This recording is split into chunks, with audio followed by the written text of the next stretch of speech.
Good evening and welcome back.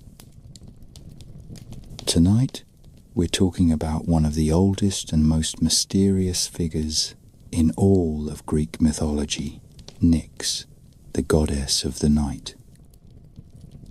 She's not as famous as Zeus or Athena, but in many ways she's even more powerful.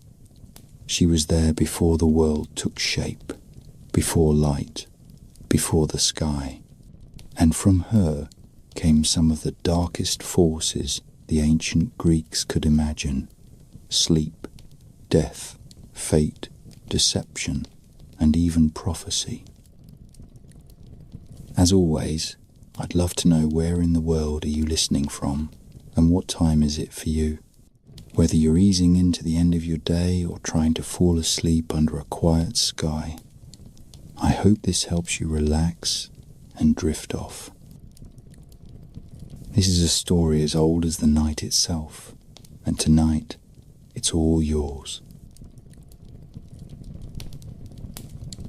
In the beginning there was nothing.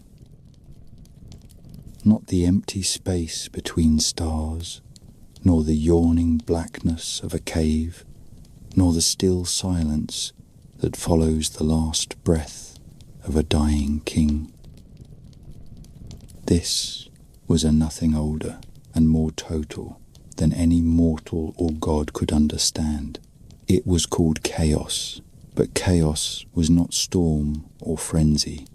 Chaos was the shapeless void from which all things would rise, the vast and eternal formlessness that slept before creation. It had no sky, no sea, no earth, no fire. It had no time, for time had not yet been born.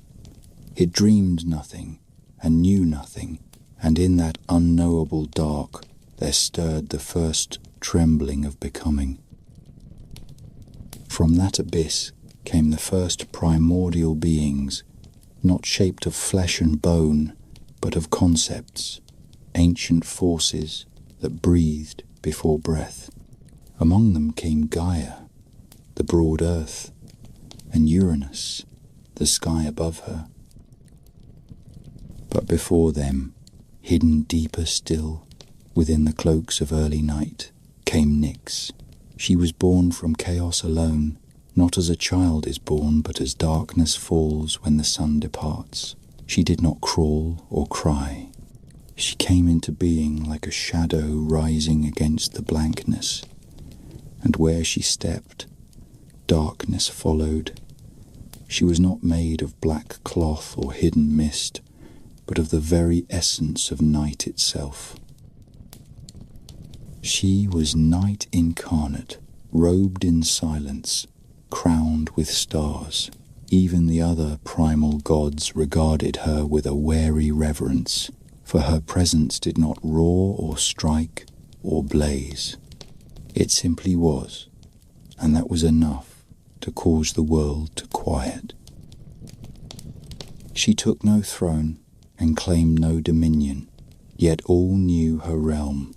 Where there had once been chaos alone, now there was something else, something older than time and colder than death, a presence that veiled the sky and kissed the ground and silenced the sea. Nyx brought stillness. She brought the hush that falls when torches are extinguished. She brought the fear that creeps into the heart when eyes cannot pierce the dark, and yet she also brought peace, for in her quiet came rest, and in her rest came dreams, and in dreams the first seeds of future prophecy stirred. Though she had no form that mortals would ever behold, and no face that could be carved into stone, poets and mystics through the ages whispered of her chariot, drawn by shadow-cloaked horses, cutting a path through the sky and scattering stars like sparks from a dying fire. They imagined her draped in robes that drank light, her eyes two dim coals glowing faintly with distant wisdom. She was not the terror of night, but its source. Where she walked, the newly formed world learned silence. Where she lingered, it learned the meaning of rest and the shape of fear. Even in the earliest days, when all things were wild and untamed, Nyx ruled her portion of creation, not with thunder or blade, but with inevitability.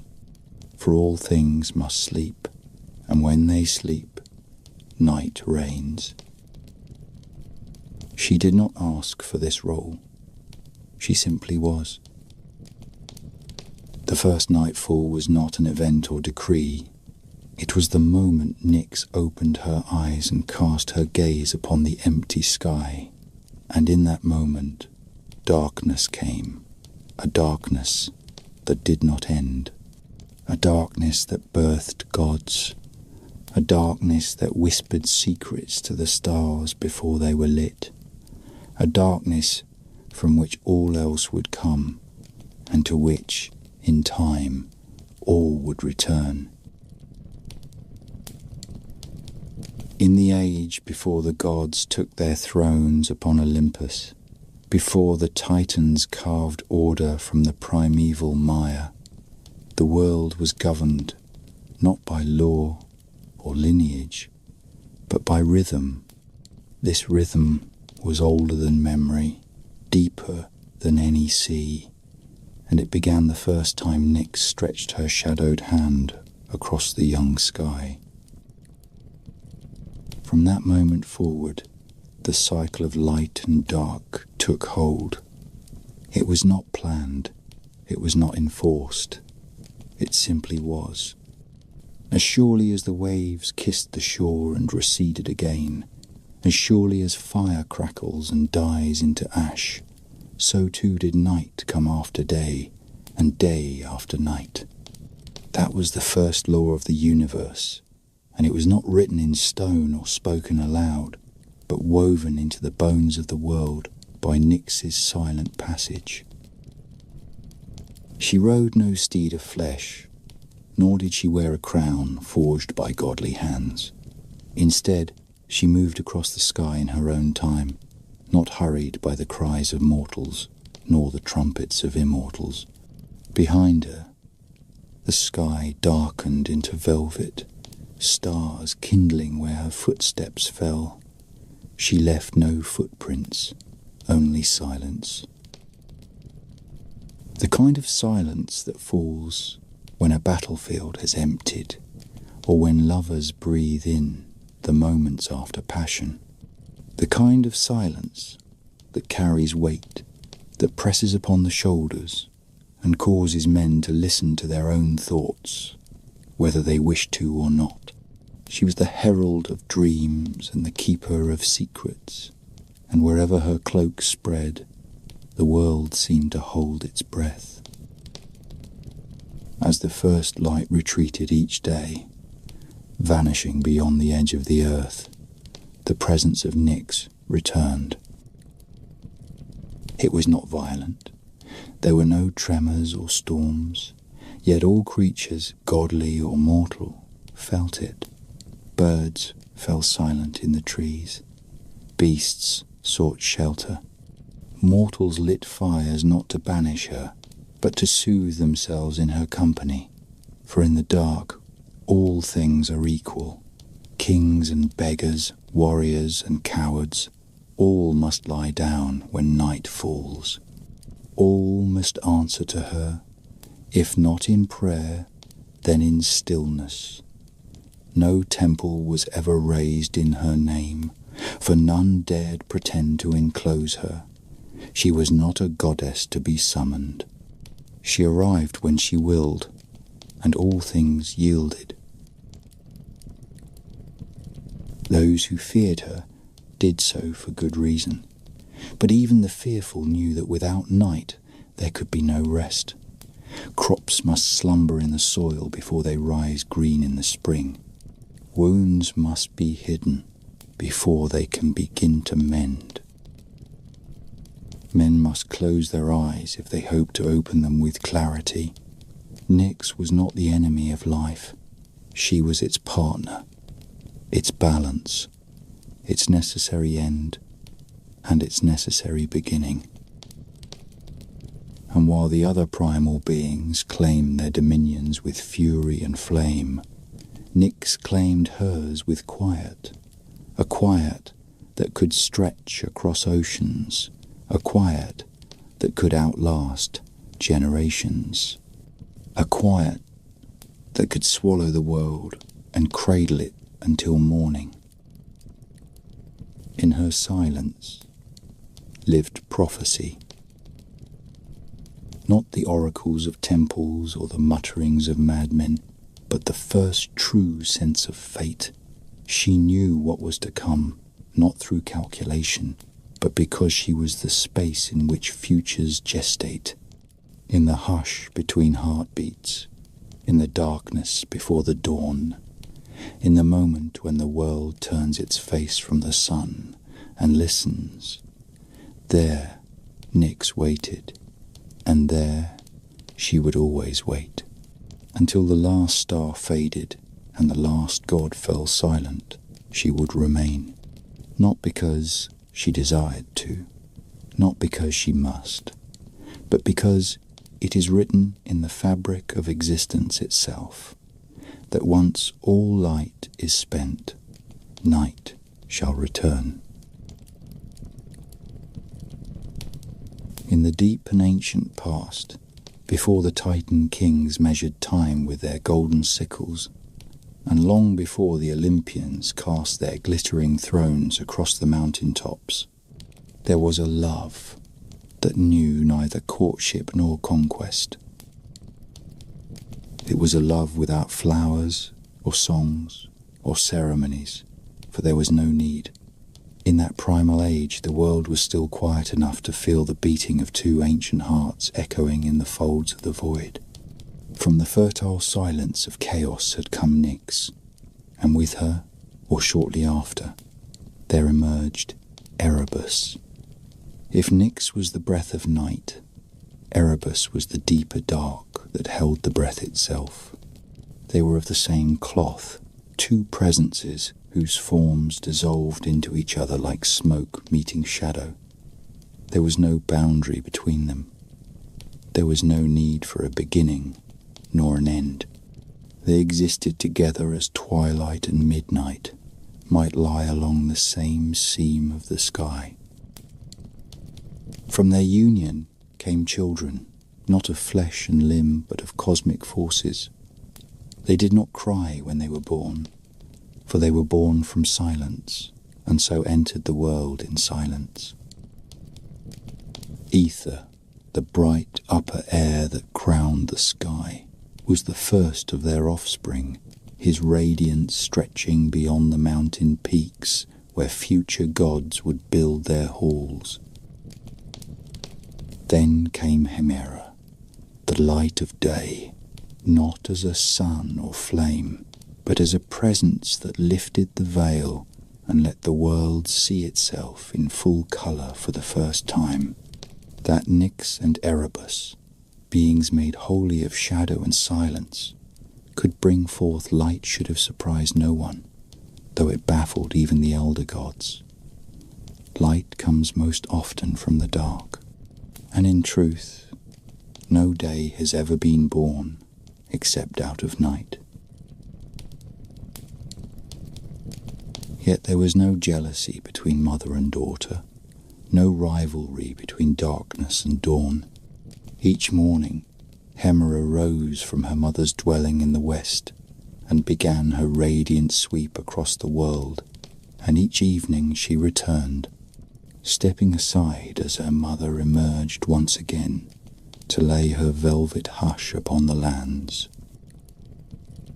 They dwelled at the farthest reaches of the earth, where the ocean spills over the rim of the world into the endless mists beyond.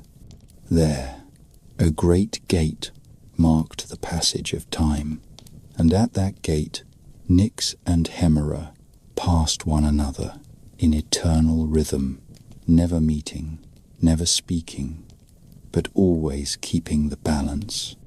It was said the gate itself was forged of bronze and moaned with the weight of passing eras. On one side stood the chariot of night, drawn by horses with manes like clouds and eyes like coals. On the other stood the light-footed Hemera, veiled in dawn and the promise of renewal. They crossed paths every day, never pausing, never faltering. In that place beyond the edge of comprehension, the world's first clock began to tick. This cycle was not imposed.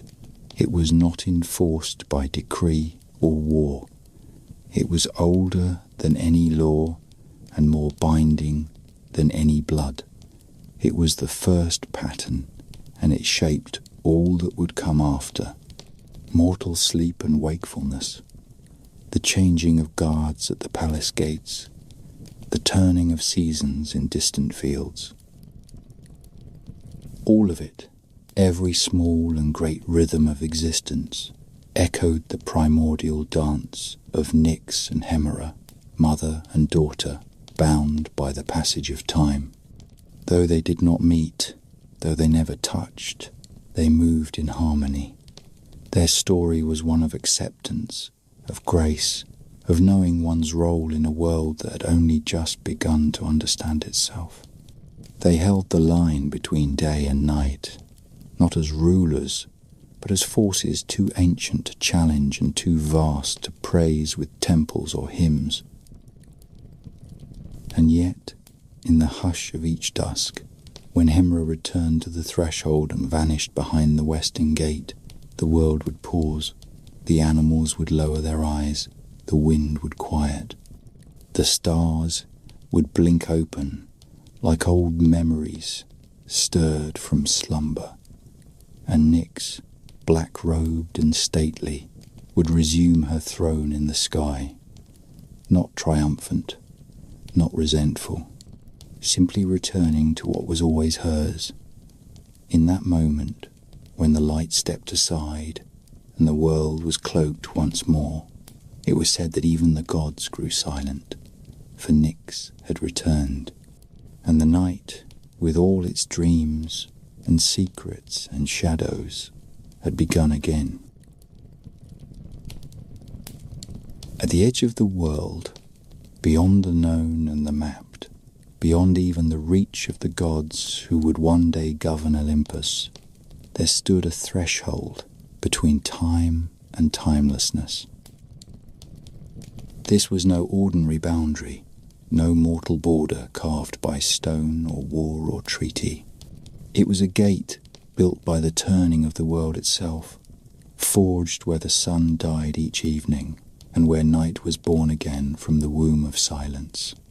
It was here, in this ancient place veiled in mist and forgotten by most save for those who worshipped the passing of time, that Nyx and her daughter Hemera carried out their eternal exchange.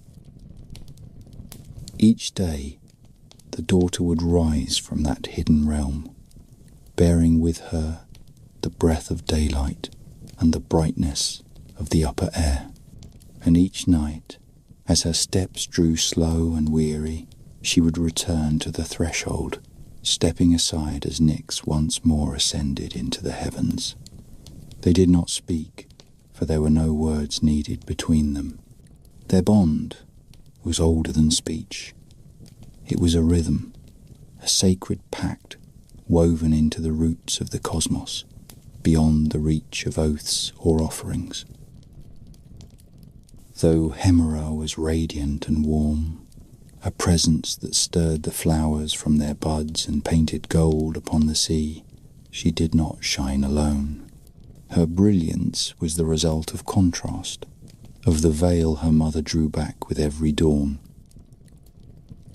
The brightness of the day meant something only because it had once been wrapped in darkness, and the darkness itself, thick as velvet and silent as stone, gained depth and awe because it came after light.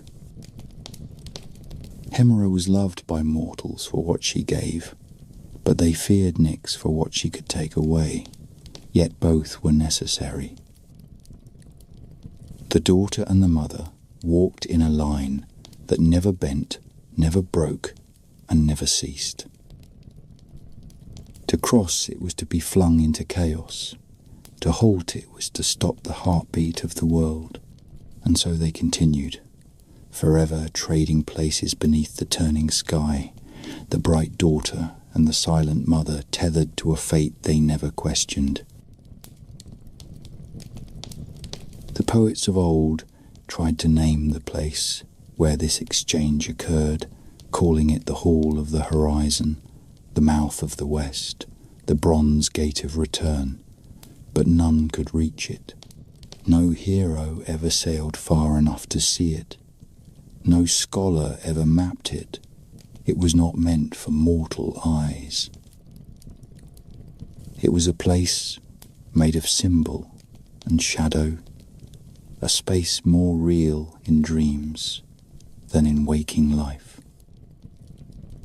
And in that place, the chariots of night and day passed like ships in the fog, their wheels never touching, their eyes never meeting, but each aware of the other's presence, like the memory of a face seen only in dreams.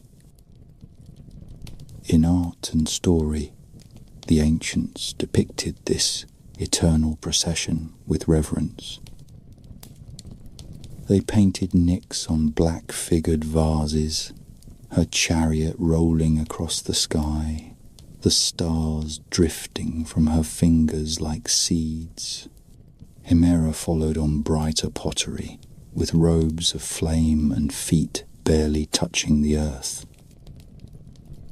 One left behind the hush of rest, the other the stirrings of life. And while gods, like Helios and Selene, later took the task of ferrying the sun and moon, it was Nyx and Hemera who had first walked the path between light and dark. They did so not for power, nor for love, nor to be praised, but because they were the rhythm of the world made flesh. What passed between them in those fleeting moments at the threshold, no one can say. Perhaps there was a glance, or a nod, or nothing at all. Perhaps they were bound by something deeper than affection, something rooted in the marrow of the universe. For while men quarrel over golden gods, battle for dominion, night and day pass each other without a word, each keeping to their role. There is no need for triumph in their story, no climax, no collapse, only continuation. Each morning when Hemera rises, she carries with her the weight of her mother's darkness, and each evening when Nyx returns, she gathers the remnants of her daughter's light, tucking them away like memories beneath her robe. The cycle does not end. It never began. It always was. And so the world breathes, in and out, light and dark, sleep and waking, life and death. And at the heart of it all, a mother and a daughter passing one another in silence at the edge of the world. In the stillness of that first night, when the world lay wrapped in silence, and no voice had yet disturbed the hush of existence, Nyx gave birth once more. These were not children conceived in union or pleasure. They came from her essence alone, drawn forth from her being like shadows rising from a dying flame. No midwife stood by her side. No song marked their arrival. They emerged as night herself had emerged, from nothingness, from inevitability, from the deep, and they came in numbers, strange and many, each one a reflection of the darker truths that sleep within every living thing. Where other gods might shape their offspring into forms to be admired or followed, Nyx brought forth forces that would never sit upon thrones or bask in hymns. Her children were not sculpted for love or glory. They were born to embody the aspects of existence no god or mortal could escape. First came Moros, the spirit of doom. He walked the earth long before the first city rose from stone, and wherever he went, despair followed like a shadow. Moros did not speak or strike. He was the weight in the chest, the knowledge that the end was certain and often cruel. Then came Ker, the bringer of violent death. She hovered over battlefields yet to be born, and her laughter would echo in the groans of the wounded for centuries to come. After her came Thanatos, death in its quietest form, and Hypnos, his twin, who ruled over sleep and dreams. These two brothers were unlike their sisters. They moved gently through the world, one easing mortals into slumber, the other guiding them to their final rest. Yet even they, for all their gentleness, were feared, for there is no man who can outwit sleep forever, and there is no soul who can flee the reach of death. Nyx brought forth more. Oises, the spirit of misery, took form with tear-streaked cheeks and hollow eyes. She whispered into the hearts of the broken and settled in homes where joy had fled. Momus, the personification of blame and mockery, followed close behind. He made his nest in the courts of kings and the beds of lovers, feeding on discontent and breeding suspicion. There was Apate, who brought deceit wherever she walked, weaving lies into truth until none could tell one from the other. Philotes, the spirit of affection and friendship, came too, though even her warmth carried the scent of longing. Then came Nemesis, that relentless force of retribution, who watched for arrogance and punished those who dared rise too high. These were not gods in the way Zeus or Athena would one day be worshipped. They were older, deeper. They were truths carved into the bones of the world. There were others, too many to name. The Fates, perhaps, were daughters of Nyx as well. Clotho, who spun the thread of life. Lachesis, who measured it. Atropos, who cut it. Though their parentage is disputed in some tales, the poets who feared them most said they came from night, for who else but Nyx could mother such finality? Each thread they handled glowed faintly in the dark, and when one was severed, it vanished like a candle snuffed in wind. The threads did not weep. The sisters did not pause. They worked in silence, and their silence was sacred. The children of Nyx did not dwell together, and yet they moved through the world in concert. Like ripples across a still pond, they touched everything. A man who succumbed to sleep fell into the arms of Hypnos, but if he dreamed of ruin, that was the doing of Moros. A woman who rose to power might find herself mocked by Momus, betrayed by Apate, or brought low by Nemesis. A child born into joy could still be claimed by Ker on the battlefield or by Thanatos in his cradle.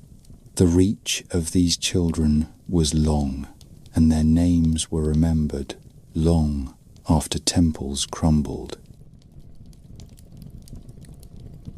Nyx herself did not command them.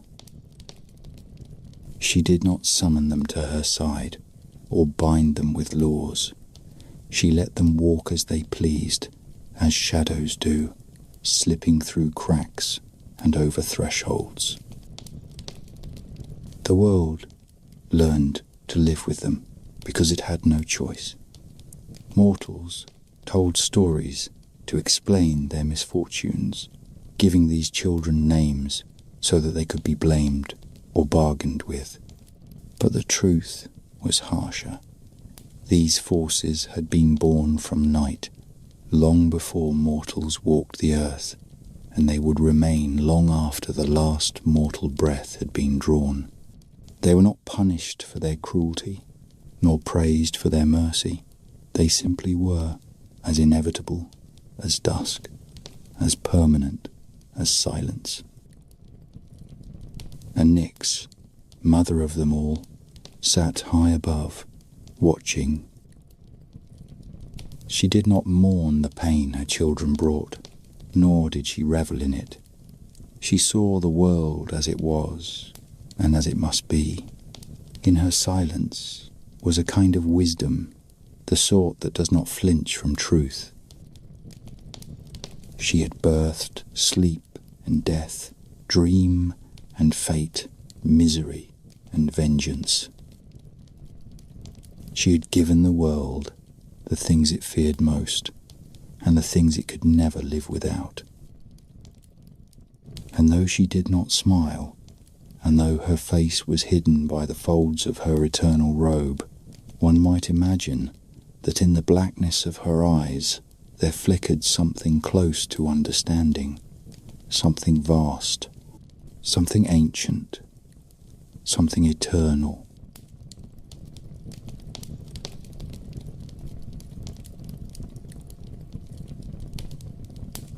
As the children of Nyx spread across the earth, their presence was felt like a chill that drifts in just before dusk, subtle but inescapable. They did not make themselves known through miracles or pillars of fire. They did not demand temples or declare holy days. Yet they lingered in the corner of every home and in the depth of every heart. Where men built cities, they followed. Where kings raised armies, they walked the battlefield before the swords had even left their scabbards. They slipped between cracks in the stone and crept beneath thresholds. They whispered in the silence between words and in the space between thoughts. They were not strangers to the world, for they had been here from its first heartbeat, and they would remain until the last ember faded to ash. The people of the earth gave them names and wove their presence into song and story, but the names were fragile things, like reeds bent in wind. The truths behind them were harder. Nemesis did not wait to be called. She did not seek offerings. She watched. She followed the proud and the fortunate and balanced the scales in her own time, without warning. To those who rose too high or laughed too loudly, she came with cold eyes and patient steps. There was no shelter against her. Walls could not keep her out. Gold could not bribe her. She brought a justice that no law could overrule and no priest could delay. Her justice was old and unsentimental. A man who thought himself untouchable might find his fortune turned, his kin scattered, his name undone. And all of it would be Nemesis, silently writing what he had tipped too far. Apate, too, walked where men gathered. She wore many faces and spoke with 1,000 tongues. In the courts of rulers, in the whispers of servants, in the hearts of lovers, she twisted words and blurred intentions. She sowed confusion with a deft hand, mixing truth and lies until even the gods might be deceived. There was no malice in her, only craft. She did not destroy with fire or sword, but with belief, letting people undo themselves with their own blind certainty. She was never seen entering, never caught leaving, but always present in the aftermath, when brother turned on brother, or a kingdom fell from within. Some said she had no face of her own, that her true form was a mirror, reflecting the desires of those who looked upon her. Among these children there also walked gentler shadows. Hypnos, soft-footed and pale-eyed, drifted through the world like a windless breeze. His breath was cool and tasted faintly of poppies. He came to children in cradles, to warriors in camps, to queens in their solitude. He asked nothing, he took nothing.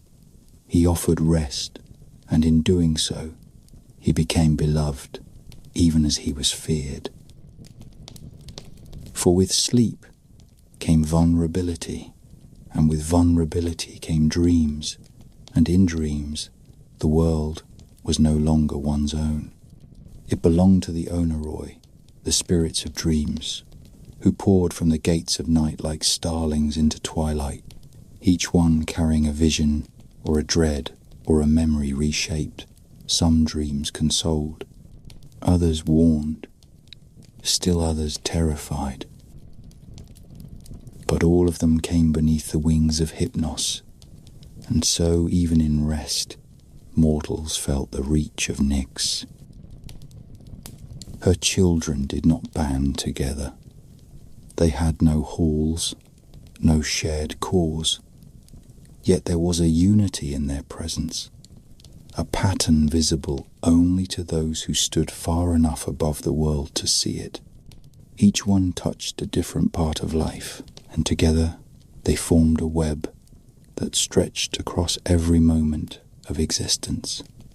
Sleep, death, doom, deceit, retribution, misery, strife, friendship, dreams, old age. Each force bound to the others, each one a thread in the tapestry that Nyx had spun in silence. They were not evil, though mortals feared them. They were not kind, though mortals prayed to them. They were inevitable. They were true.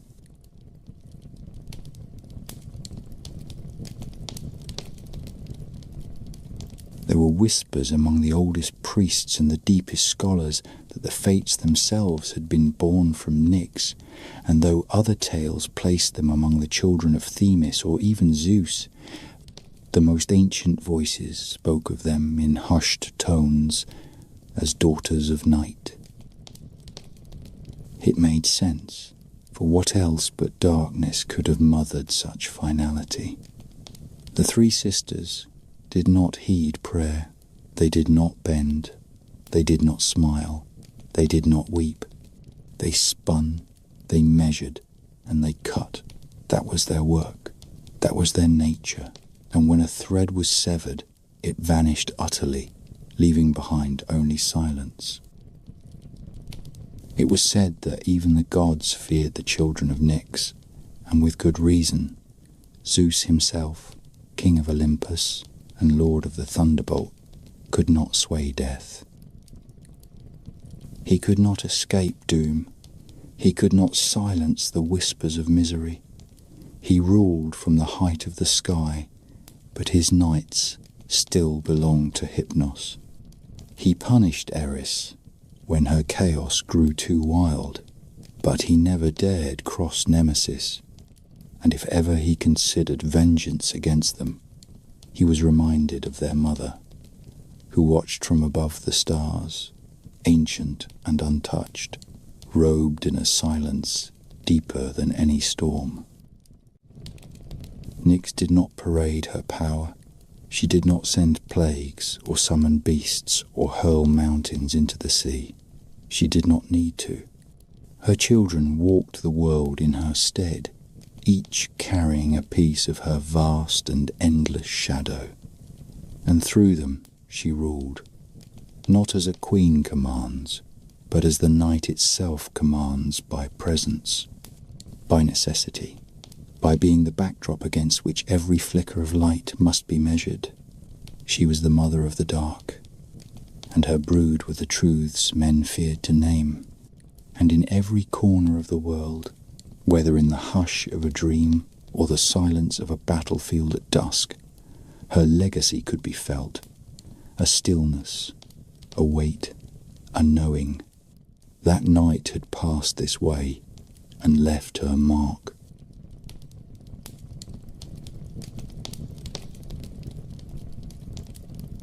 Long before men named the constellations or charted the movement of the stars, long before even the thrones of the Olympians had been carved from the bones of their fathers, there were whispers carried through the hush of the world that the origins of life stretched deeper than even chaos, deeper than the abyss that had once been all there was. These were the stories of the Orphic priests, a sect of mystics and poets who listened for truths beneath the surface of myth, and what they heard was a tale older than stone, older than titans, older even than time itself. In the heart of the night, where silence slept heavy and the breath of the cosmos had not yet stirred, Nyx existed not simply as night, but as the mother of beginnings. The Orphics sang that it was not Gaia or Uranus who laid the foundations of the world, but Nyx, alone and eternal, who brought forth the egg from which all creation hatched. They said she spread her wings across the void and held the first breath of the cosmos beneath them, guarding it with a watchfulness that no god could match. In that breath time began to stir, and within the folds of her great dark wings she shaped the silver egg of the universe. This was no egg of flesh and shell, but a symbol of wholeness, of potential unbroken. It held the light and the dark in equal measure, the fire and the cold, the seed of every god and beast and star.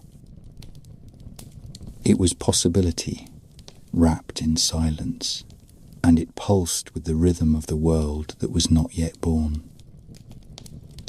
When the egg cracked, it was not a sound that shattered the stillness, but a truth. From the split emerged veins, the first light, a being whose brilliance blinded even the unborn, and whose form shimmered with all the colours that had not yet been seen. He was creation made flesh, crowned in gold and serpentine in shape, and he carried within him the blueprints of everything that would ever be. Some called him Eros, though not the gentle god of passion that mortals would later know, but a force of unity, a bond that wove chaos into form and breath into being. He shone with the brilliance of dawn yet unborn, and sang with a voice that shaped the stars. And though he would go on to pass his sceptre to others, it was Nyx who had sheltered him, Nyx who had kept him hidden in the folds of the void, and Nyx who would remain even when his light faded into legend.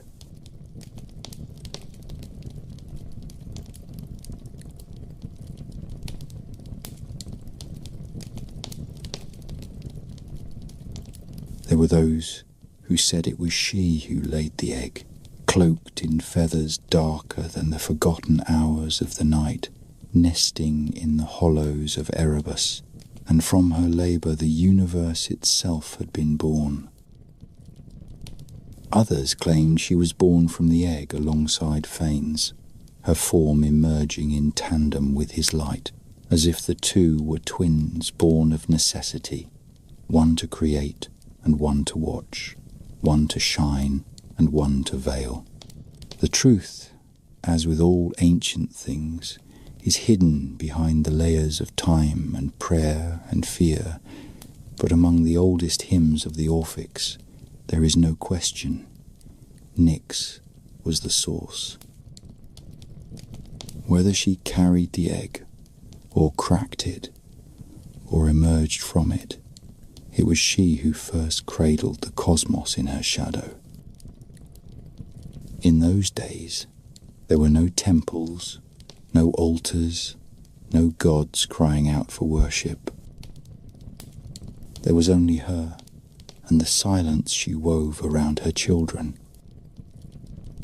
The egg floated within her darkness like a dream yet to be dreamt, and when it opened and spilled its contents into the world, the stars began to breathe, and the winds began to stir, and the sky began to lift itself above the waters. From Phanes came the future, and from Nyx came the space in which the future could unfold. Her gift was not fire, or law, or thunder. Her gift was the space between the silence that allows a song to be heard, the stillness that holds the shape of all things. And though Phanes would become the architect of order, it was Nyx who stood behind the curtain of the world, watching, waiting, knowing that her time would always come again. For what is light, after all, if not a brief escape from her embrace? It was written by the Orphic sages that Nyx possessed the first oracle, a cavern carved at the edge of creation, where even gods bent the knee to listen. It was there that she kept the memory of the egg and the truth of what had come before it. From that cave, deep and starless, she whispered prophecies to those brave or mad enough to seek her out.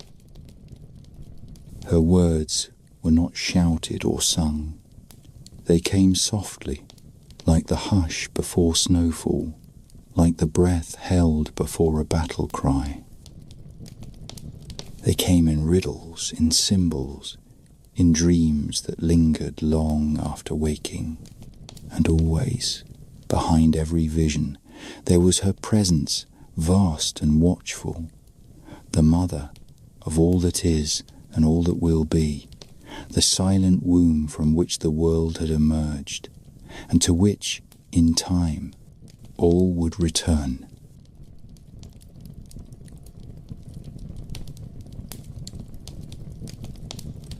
When Phanes rose from the shell of the world egg, his light spilled like golden fire across the bones of the cosmos, filling the void with motion and breath. Yet even as he sang the stars into their places and gave names to the rivers of heaven, he looked not upon his own handiwork with pride, but to the one who had guarded his birth. It was Nyx who had held the stillness, Nyx who had kept the egg nestled in her wings when the winds of time had not yet begun to turn. He did not call her mother, for she was more than that. She was the veil behind the veil, the silent watcher behind the first dream. And though he would become the architect of the new world, it was to her that he gave the sceptre of command, the token of dominion, forged not from iron or fire, but from the knowledge of how things begin and how they end. With this gift, Nyx became the first sovereign of prophecy. She did not stand before altars or wear a diadem of jewels, for her rule was not one of spectacle or decree. It was a deeper kind of knowing, one etched into the folds of time like veins into stone, one carried not by priests or kings, but by silence itself. She took her place in a cavern beyond the reach of sun or sea, a place where even light bowed its head, and there she sat upon a throne carved from the bones of the unborn. The cave was not warm, nor was it cold. It simply was. Within its walls, time curled in upon itself like a serpent eating its own tail, and in that quiet spiral, Nyx listened. She listened to the coming of futures not yet stirred, and the memories of days that had never happened. Her throne was older than Olympus, older than Tartarus, older than the memory of chaos. It was said that even Cronus, who ruled the Titans with the hand that bled time itself, had once come to kneel before her and hear what she had to say. The Orphic hymns called her the ruler of all, the one who governed gods and men alike with a wordless decree. They sang of how she held the fate of all beings in her gaze, and how, from her whisper, the laws of the universe took shape. Though others would come to claim prophecy as their gift, it was Nyx who had spoken first, and all other oracles were merely echoes of her voice, distorted by time and diluted by worship. Even Apollo, radiant and silver-tongued, drew his power from the well she had dug. He poured wine for supplicants and wore laurel upon his brow, but in the dark of his dreams he still walked the path to her cave and listened for the secrets she had not yet spoken.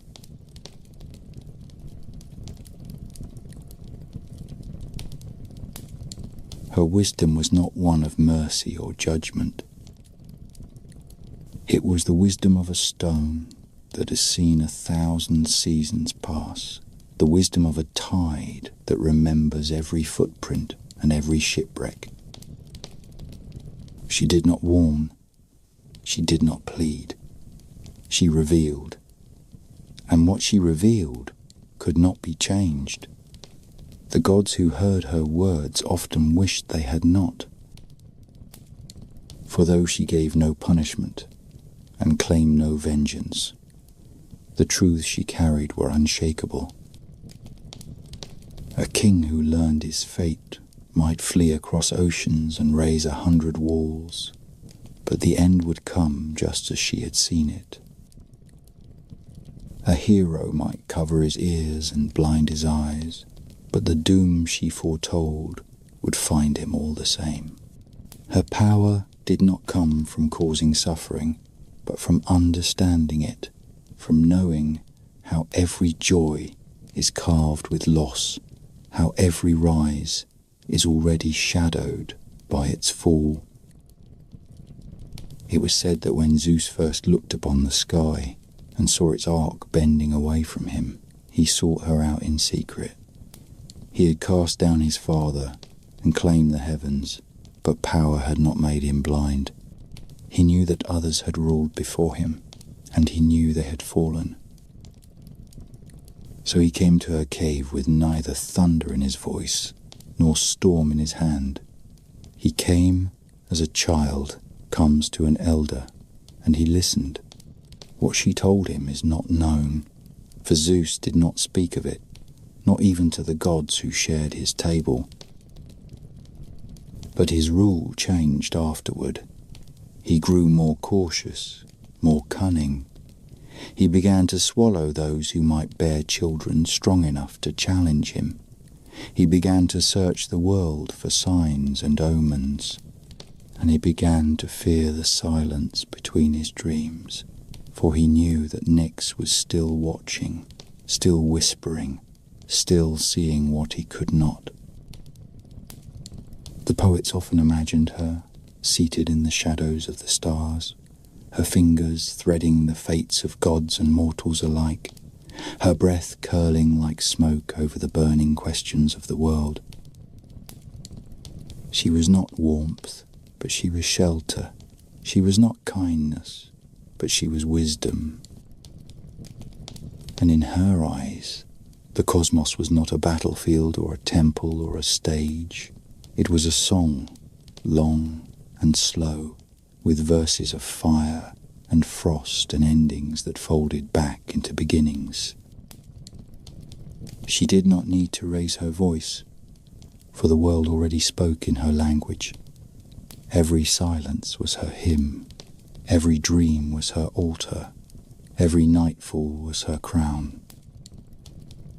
And as the stars moved across the dome of the sky, flickering like the candle flames of the dead, they danced in patterns she had written long before the first god had ever drawn breath.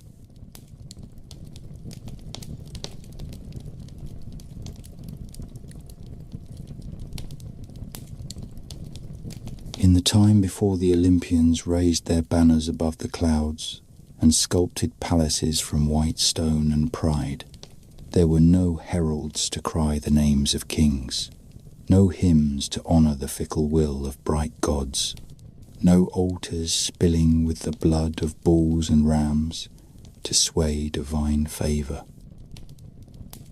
There was only the old world, heavy with silence and smouldering with truths too vast for speech. The wind moved through the forests like a memory. The rivers carried the weight of ancient promises, and the stars pulsed with a rhythm no mortal ear could follow. In this quiet dominion stood Nyx, vast and cloaked in silence, enthroned in the darkness at the edge of creation. She did not dwell in Olympus, for Olympus had not yet been claimed. She did not speak from high mountain peaks or roar from ocean caverns, for her power needed no height and no echo. She ruled from a cave older than the sea, older than the moon, older than the dreams of gods who had not yet learned to dream. And in that cave, far beyond the reach of light, she spoke. What she spoke was not a warning, nor a request, nor a judgment. It was prophecy, but prophecy stripped of the symbols and theatre that would come to adorn it in later days. It was prophecy as the universe knows it, heavy and immutable. The shape of what will come carved into the breath between heartbeats. To those who came seeking her wisdom gods, titans, even the restless spirits of those not yet born, she offered no riddles, no metaphors to unravel. She gave them vision, raw and terrible, like looking into the sun before the world had invented eyes to bear it. There were no second chances in her cave. There were no pleadings for mercy. Those who heard her voice left changed, their faces carved with the weight of knowledge, their futures no longer paths to be chosen, but roads already walked in shadow. Among those who sought her counsel was Cronus, son of Gaia and Uranus, who in his youth had raised the sickle of rebellion against his skyfather and drenched the earth with divine blood.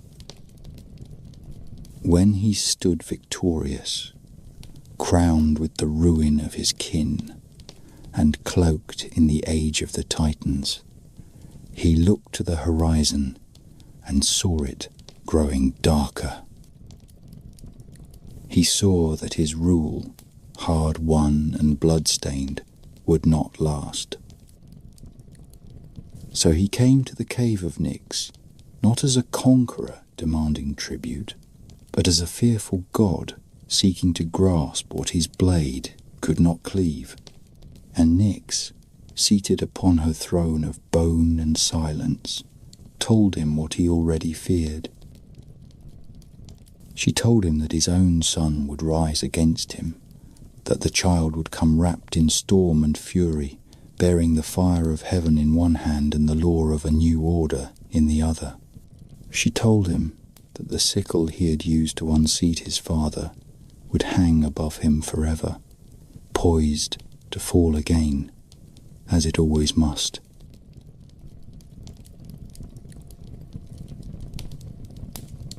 Cronus returned to his golden halls in silence.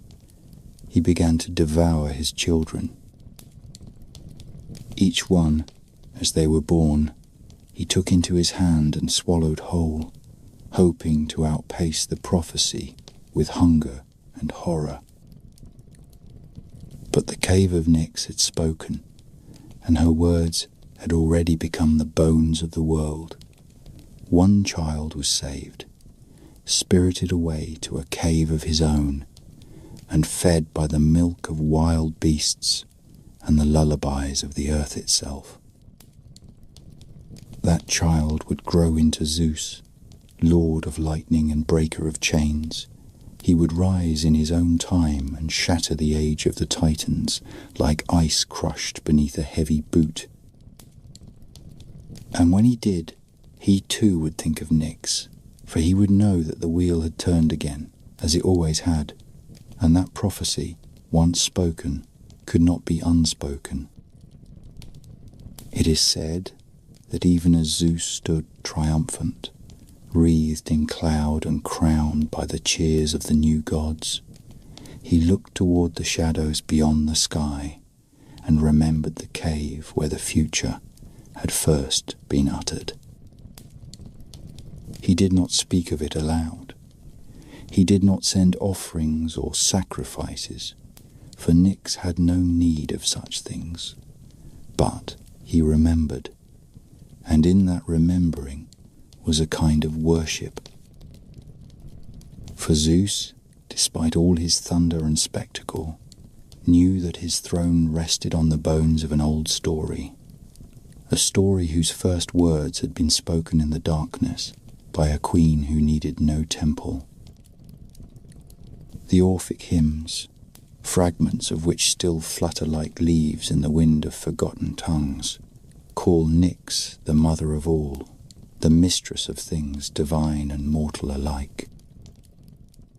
They speak of her as the hidden heart of wisdom, the one whose counsel shaped the rise and fall of empires before empires had names. They say that even the fates, whose fingers pluck the strings of life like harpists drunk on truth, once learned to measure time by the beat of her voice. For her words were not commands, nor were they pleas. They were patterns etched into the breath of the cosmos, and once spoken, they rang forever in the marrow of the world. And so Nyx sat in her cave, eternal and unseen, the first prophetess and the last truth. She did not age, she did not hunger, she did not fade. The stars might die, and the gods might fall, and the names of cities might be lost beneath the dust of centuries, but her cave would remain, and her voice would echo still. Those who dared to seek her would always find her, though they might not understand what they found. For the truth she carried was not a fire to be held or a sword to be wielded. It was the shape of time itself, and to touch it was to be changed, to hear it was to know. And to know was to be forever haunted by the voice of the queen who ruled the night with silence, and who saw the future written like stars in a sky that no mortal eye could bear to see.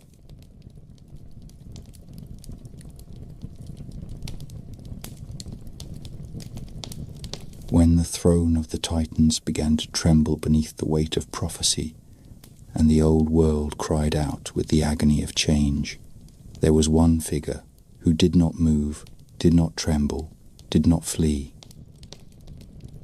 While Gaia plotted in the roots of the earth, and Rhea wept in the mountains of Crete, while Cronus gorged himself on the flesh of his own blood in desperate defiance of what had already been spoken, Nyx remained unmoved in her cavern beyond the edge of dawn, watching the fall unfold like autumn leaves drifting toward the ground they had always been meant to meet.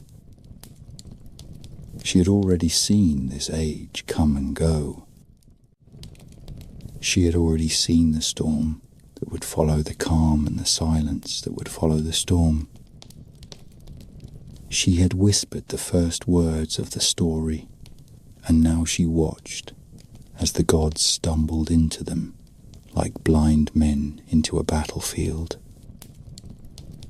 It was said by the oldest Orphic fragments, the ones so ancient they were inscribed with ink of shadow upon skin of wind, that when Rhea gave birth to her final child in secret, hiding the infant away from the maw of her husband, it was not only the earth and the stars that aided her, but night itself. Nyx, whose cave already pulsed with the secrets of ages, opened her arms and took in the child who would become king. She did not coo or cradle as mortal mothers do. She did not press her cheek to his or sing soft lullabies. She merely kept him, swaddled in the folds of silence, hidden from the hunger of Cronus and the chaos of the world. In that perfect dark, where the future hung like mist and time had no grip, the infant Zeus grew not in body alone, but in knowledge, nourished by the hush between Nyx's breaths, taught not by word, but by the rhythm of prophecy itself. While others remember Amalthea, the goat, and the Corybantes, who clashed their spears to mask his cries, those who trace the root of myth know that the true guardian of the child was not beast or soldier, but a goddess, more ancient than both sky and sea. Nyx, in her cave at the edge of the world, did not simply protect the child. She prepared him. In the silence that wrapped around her throne, Zeus learned what it meant to wait, what it meant to listen, what it meant to see the shape of destiny not as something to be fought, but as something to be wielded with care. He did not cry out as children do. He lay awake in that endless dusk, eyes wide, his spirit soaking up the quiet strength of the one who held him. And when the time came for him to rise, to break the chain of blood and time, and shatter the reign of his father with a storm of his own making, it was not only thunder that roared in his veins, it was silence too, the memory of night, the patience of prophecy. Nyx did not ask for gratitude. She did not seek allegiance or tribute. Zeus would raise Olympus in her image, placing order over chaos and claiming dominion over sky and storm, but he would never forget the hush of the cave, nor the shadowed arms that had hidden him when he was most vulnerable. In dreams, long after his temples had been built and his name carved into the marble of empires, he would still hear her, he would still feel her eyes on him, ancient and unblinking, watching not with malice or envy, but with the weary understanding of one who had seen 1,000 thrones rise and fall. She had raised him as she had once cradled the world egg, as she had once guarded fanes, as she had once whispered the end into the ear of Cronus. And she would do so again, for there would always be another child, Another cycle, another god who thought himself immortal until her silence reminded him otherwise.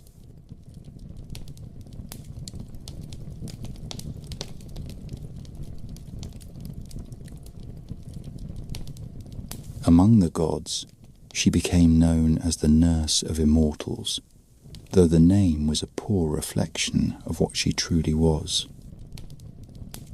She did not feed them milk or honey. She did not guide their steps with gentle hands. She simply allowed them to grow within her silence, and in that silence they found what they needed.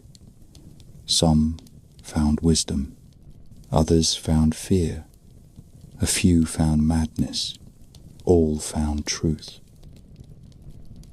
Even Hera, queen of Olympus and wife of Zeus, born into the world shaped by her husband's rebellion, is said to have wandered in dreams into the cave of Nyx. Seeking answers to questions she dared not speak aloud. And though Nyx never rose from her throne, never reached out, never uttered a single word, Hera returned with tears in her eyes and a shadow in her heart, carrying knowledge that shaped her as surely as any crown ever could. Nyx remained where she had always been, untouched by the wars and weddings of the new gods, untroubled by their prayers or quarrels. While Olympus blazed with golden light, and the halls of the underworld rang with cries and bargains, her cave stood at the boundary of being and unbeing, pulsing with the steady rhythm of truth. She was the night between the days, the breath between words, the pause before action. She was the space in which gods are born, and the silence in which they return when their time is done. And though her name was seldom spoken aloud in the rituals of men, though her image was rarely carved into stone or wood, every time the world darkened and the stars returned to their watch, she was remembered. Every time a mother closed her eyes and prayed for peace, every time a king stood alone with doubt gnawing at his chest, every time a child dreamt of what lay beyond the sky, Nyx was present. She did not need worship to be powerful. She did not need temples to be eternal. She had shaped the bones of the cosmos with her breath. She had raised gods in her shadow. She had whispered prophecy into the marrow of the world. She was the nurse of immortals, the mother of inevitability, the queen of the night. And in her darkness, the world found its shape. In her silence, the gods found their purpose. In her presence, time itself bowed its head and listened.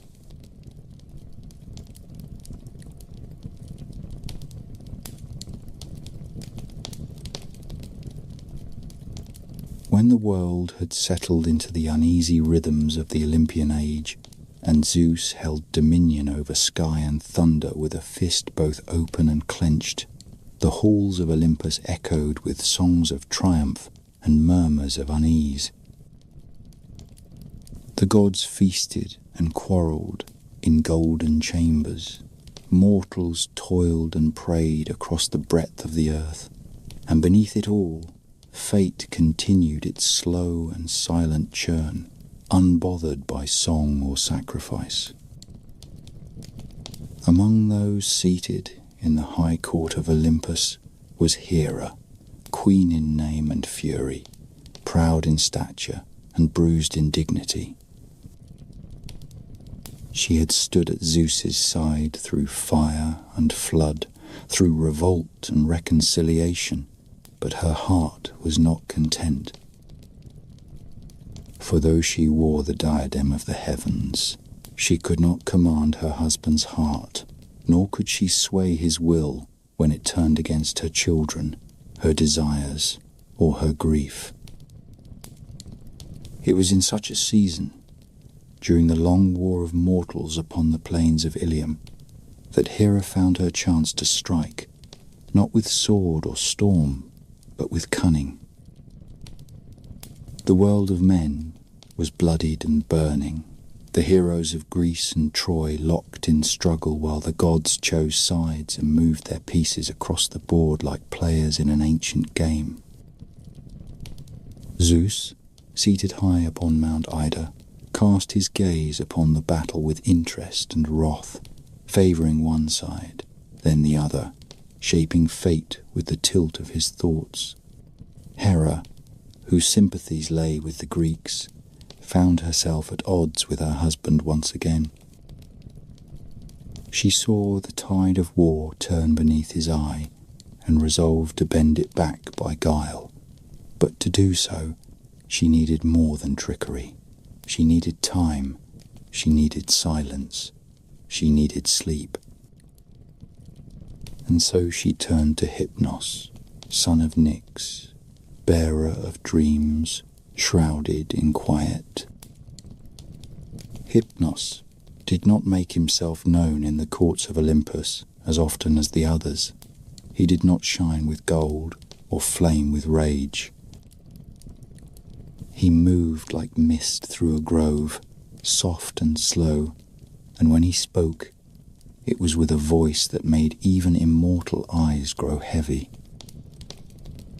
Hera found him nestled in his hidden place, where poppies bloomed in eternal dusk, and the air trembled with the sighs of sleepers. She came not with command, but with promise. She offered gifts, oaths, even a bride of grace and laughter. She promised reward without measure, and she wrapped her plea in honeyed words, each syllable steeped in flattery and fate.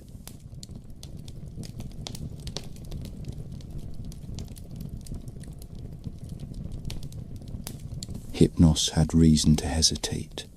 He remembered well the fury of Zeus when once before he had dared to lull the king of gods into slumber, allowing Hera to twist the threads of war in her favour. That fury had been lightning and thunder, and terror beyond language. He had fled for his life then, barely reaching the one place where Zeus would not tread. But Hera's voice was insistent, her need urgent, her gifts tempting.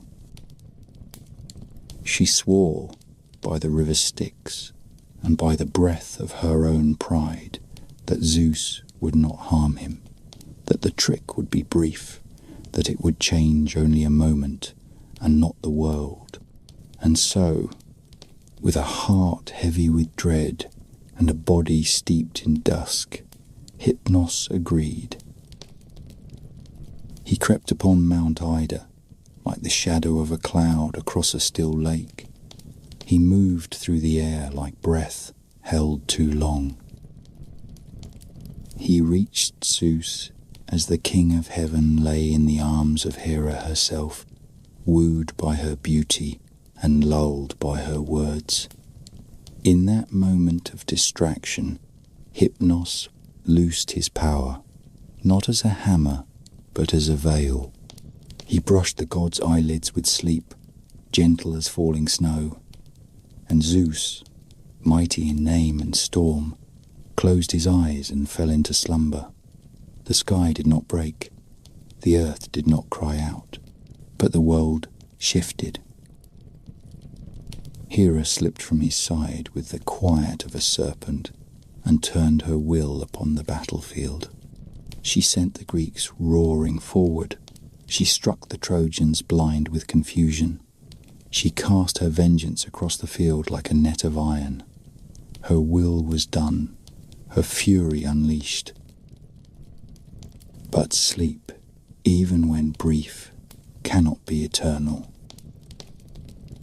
And when Zeus awoke and found the world changed, when he saw his command undone and the war turned against his wishes, he rose with rage enough to blind the stars. He cast his gaze upon the heavens, seeking the hand that had bound his will, and his fury burned hotter than the sun, louder than the roar of oceans in flood. He knew at once what had been done. He remembered the soft touch upon his brow. He remembered the trickster of sleep, and he called for Hypnos, bellowing across the sky with a voice that cracked the mountain stone and sent birds plummeting from the clouds. Hypnos was already fleeing. He did not linger to see the storm gather. He did not plead for mercy or justice. He knew the only place where Zeus would not follow. He knew the one presence the king of the gods would not confront, and so he fled, faster than the winds, deeper than the rivers, past the borders of Olympus, past the edge of sky and earth and flame, into the dark embrace of his mother. He fled to night. He fled to Nyx. And she received him without question, without word, without judgment. Her arms opened like the wings of the cosmos, and he was gone, hidden once again in the silence that precedes creation. Zeus came after, his hand trembling with wrath, his thunderbolt lit and ready. He reached the mouth of her cave. He looked into the black, beyond black, and he stopped. He stood at the threshold of Nyx, where prophecy had been born and gods had been cradled, and he dared not enter. The fury in him quaked, but it found no release. He knew what lay within. He knew whom he faced, and he remembered. He remembered the cave of his youth. He remembered the silence that shaped his soul. He remembered the truth of who had raised him and what had been given in his name. And so the thunderbolt dimmed, and the fury cooled, and the king of Olympus turned away. Hypnos was spared, not by mercy, but by the weight of night. And in that moment, the gods remembered what even Zeus must respect. Nyx, queen of the night, was beyond reach. She did not bow. She did not yield. She had cradled time in her palm and whispered to the stars before the first storm had been born. She had no throne on Olympus, no altar in the temples, but her power was felt in every silence, in every shadow, in every moment the gods hesitated to act. And as Zeus withdrew from her cave, chastened and still, the night deepened once more, vast and watchful, as it had always been. The cave of Nyx was no ordinary refuge. It was older than Olympus, older than the stones that held the earth together, older even than the memory of chaos itself. It did not lie within the bounds of mortal geography, nor within the reach of divine chariots. It was a place that existed beneath existence, a fold in the fabric of reality where time stilled and sound dared not linger. Within its depth, there was no warmth, no cold, no hunger, no pleasure. There was only the pulse of something ancient and absolute. And in this place, beyond the reach of storm and sword, Hypnos found his mother. She did not speak. She did not ask why he had come or who pursued him. She did not need to.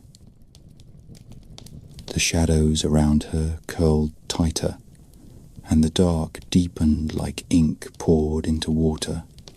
She knew She had known, long before the first word had left Hera's lips, long before Hypnos had agreed to take part in the game of gods, long before Zeus had closed his eyes on Mount Ida and allowed the world to shift without his watchful presence. She had seen it unfold in the long corridors of fate, and now, with her son huddled once more beneath her wings, she simply waited. Her presence filled the cave like the deep of a well, and it was not comfort that she offered, but stillness, the kind of stillness that holds the breath of history and hears the echo of every unspoken truth. Outside, the sky trembled. Zeus, called father of gods and men, moved like a thunderhead torn from its mooring. He did not descend like a god in majesty, but like a beast wounded and betrayed, his fury louder than 100 wars, his eyes lit with the fire of 1,000 storms. His voice, when it broke across the edge of the cave, did not ask. It demanded. It was the voice of one who had known victory in every battle, whose will had never been denied, whose crown had been won in blood and fire and sacrifice. He called for Hypnos by name, cursed the sleep that had been forced upon him, and promised retribution that would silence laughter from the world's edge to its heart. But Nyx did not rise. She did not step into the light or answer his fury with fury of her own.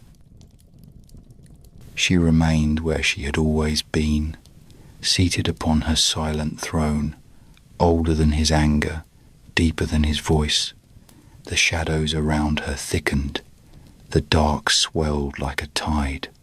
Her eyes, when they opened, were the eyes of the void before light was born, and in their reflection Zeus saw something that made even his thunderbolt feel like a child's toy. He saw not defiance, not scorn, not challenge. He saw the vast patience of eternity. He saw the weight of 1,000 ages in which he had not yet existed, and the certainty of 1,000 more in which he would be forgotten. He saw the mother of dreams, the mistress of endings, the one thing the storm could not break. And in that moment, his rage faltered, his breath caught, his hand, clenched around his weapon, slackened. He remembered a time before Olympus, before rule, before thunder. He remembered a cave like this one, though smaller, warmer, carved from the skin of the world, where he had been cradled by silence and watched by eyes that never closed. He remembered the dreams of power and the whispers of fate, the knowledge passed to him not through words but through presence. And he remembered that even kings had mothers, even gods had limits, and even the mightiest fire is humbled by the night. So he turned away. He said nothing more. He did not demand the surrender of Hypnos. He did not strike at the cave or test the silence that lived within. He left, not as a defeated warrior, but as one who knows the difference between a battle and a reckoning. And the cave of Nyx closed once more behind its veil, leaving the world outside to simmer and seethe, untouched by the passage of time or wrath. From that day forward, the tale was told in hushed voices among the immortals. It was said that Hypnos, soft-spoken and slight of frame, had once faced the fury of Zeus and lived, not through cleverness or strength, but through the power of his mother. It was said that Zeus himself, breaker of oaths and father of storms, had come to the mouth of night and had walked away in silence, and it was understood, though seldom spoken aloud, that Nyx was beyond reach. Her children might wander the world, sowing dreams and doom, stirring fate and fear, but she remained rooted in the bedrock of creation, older than dominion, older than fear, older than the gods who ruled the heavens. And whenever the skies grew dark and the wind fell still, whenever mortals felt the breath of sleep creep into their bones or the dreams of prophecy stir in their blood, they knew that somewhere, beyond the veil, Nyx watched. She did not interfere, for she had no need. Her protection was not offered like a gift, nor granted like a reward. It simply existed, woven into the nature of all things, for there is a silence that even thunder must honor, and there is a darkness before which even kings bow their heads.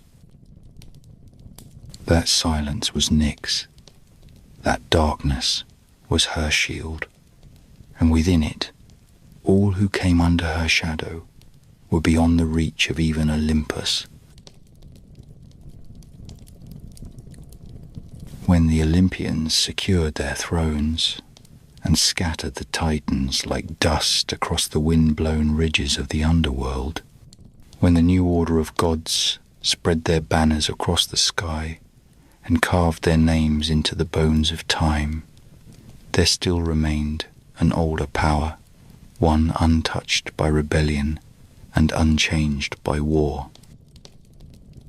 Though Zeus stood in the fullness of his might, crowned by the lightning he had wrested from chaos and the authority he had forged with thunder, there was a place beyond even his reach, a voice older than his throne, a wisdom deeper than any prophecy spoken by the mouths of the younger gods. It was to this place that he returned, not as ruler or conqueror, but as a son, and perhaps even as a supplicant.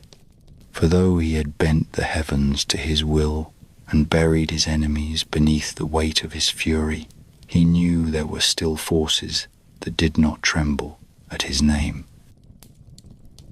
The cave of Nyx remained as it always had been, unmoved by the rise and fall of gods, seated at the edge of the world where no sun ever rose and no moon ever waxed. It was a wound in the fabric of creation, a place where time unraveled like old cloth, and the breath of the cosmos seemed to pause between exhale and inhale. Within that sacred hollow sat Nyx, the first oracle, the mother of silence, the one who had seen the stars before they learned to shine. She was not a goddess who stepped into the affairs of others. She did not wander the lands nor feast in the courts of immortals. She had no temple carved by mortal hands, no statue graced with garlands and gold. She had only the cave, and within it, the throne of shadows and the stillness that comes before knowing. Zeus approached with care, his footfalls lighter than wind, his voice held in his throat like a breath not yet dared. He remembered this cave. He remembered the feel of its silence, pressing against his young skin, the way it smelled of stone and sleep and secrets.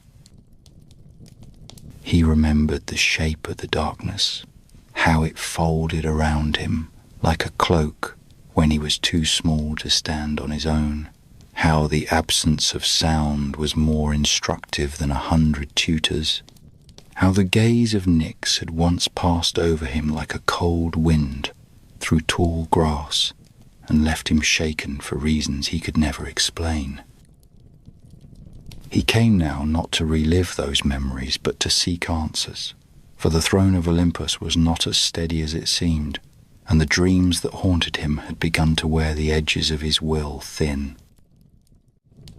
The world was large, but his crown felt heavier with each season. The weight of prophecy had curled itself around his neck like a serpent, and he could no longer tell whether it whispered comfort or condemnation. He entered the cave with no heralds, no gifts, no prayers. He knew none were required. Nyx did not deal in offerings. She did not trade knowledge for favour. Her truths were not bartered like coin in a temple market. They were given when asked rightly and endured when received. The air grew colder as he passed into the dark, the light behind him fading until it seemed nothing had ever existed outside. The walls of the cave pulsed faintly, as though breathing with the rhythm of a heart too old to stop. And then he saw her, as still as stone, as present as breath.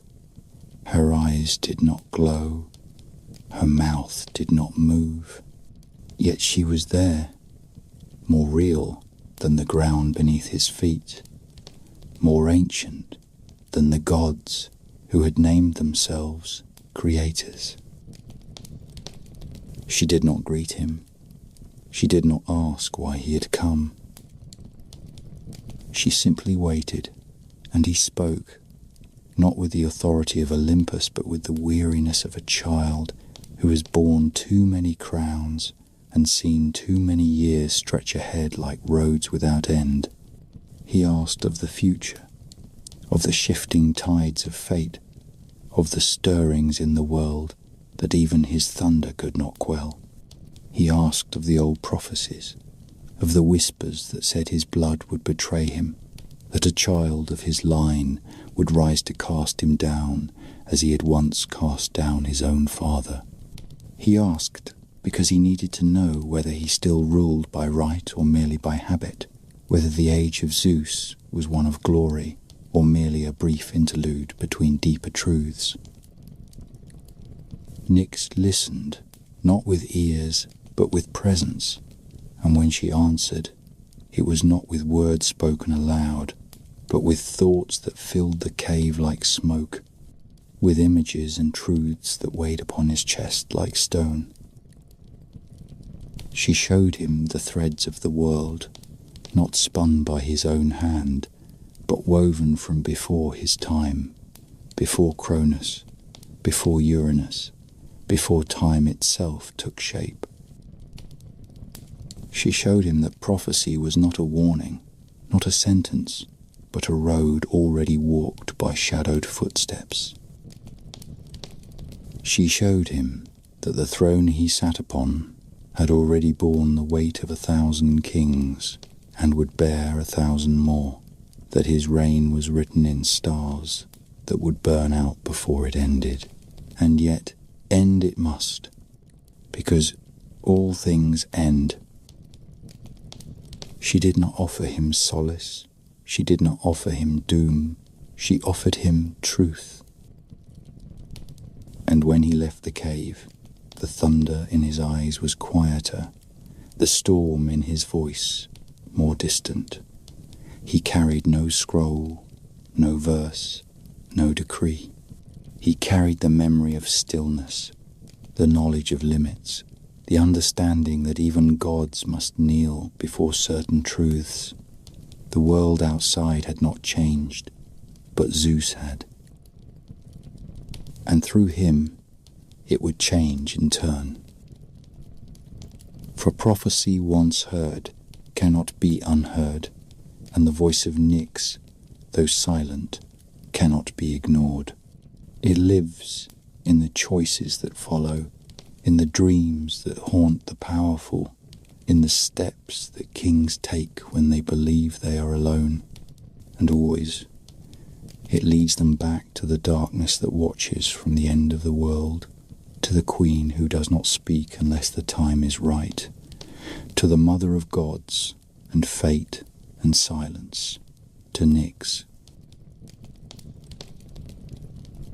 The wind at the threshold of Nyx's cave was colder when Zeus emerged, though no storm had gathered and no winter threatened the slopes of Olympus. The chill did not bite the skin like frost, nor did it scream with the violence of thunder. It was a deeper cold, the kind that settles into bone and lingers long after fire is lit, a cold that comes not from weather or war, but from the knowledge of what lies ahead. Zeus carried that cold now. It moved behind his eyes and sat heavy on his shoulders.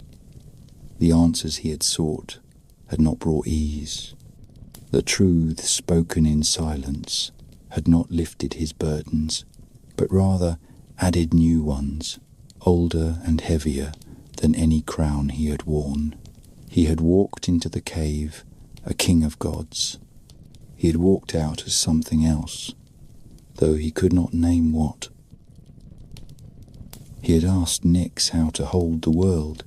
He had asked how to rule it without being devoured by it. He had asked how to bind the chaos that still stirred in the corners of existence, the chaos that had birthed his grandfather, that had haunted his father, and that even now slithered beneath the thrones of gods in search of weakness. And Nyx, as always, had answered in visions rather than speech. She had shown him a chain suspended from the sky, golden and vast, shining with the weight of all things. It hung not from stars nor from cloud, but from the vault of the heavens themselves, its links forged from law and consequence, and the unbreakable pattern of fate. Everything was bound to it. The earth, the sea, the air, the gods, the mortals, the dead, all clung to the chain whether they knew it or not. And at its very top, so distant it could scarcely be seen, the chain was held in the hand of a being who shimmered with light, older than memory. A figure with the face of no one and the shape of everything. A figure who had not spoken, but whose gaze had burned with recognition. Zeus had understood at once that the chain was not a weapon, but a warning. It was a map, drawn not on parchment, but across the spine of the universe. And he had understood, too, that if the chain ever broke, all things would fall, not in fire, not in flood, but in silence, the kind that marks the end of song. He had asked Nyx what he must do to keep it whole, and she had shown him a flame, soft and blue, flickering within the shell of an egg. The same egg from which Phanes had emerged in the first dawn, the same egg that had cracked open when night ruled alone. The flame inside it danced with faces, names, futures. It was the light of creation, the root of will and choice and consequence. And she told him, not in voice, but in thought, that he must take it into himself, that he must swallow the first fire, the spark of origin, and become more than sky or storm, that he must be the world. And so it was that in some lost telling, whispered only in shadowed corners of mystery cults, and written in symbols no scholar ever fully deciphered, Zeus consumed Phanes.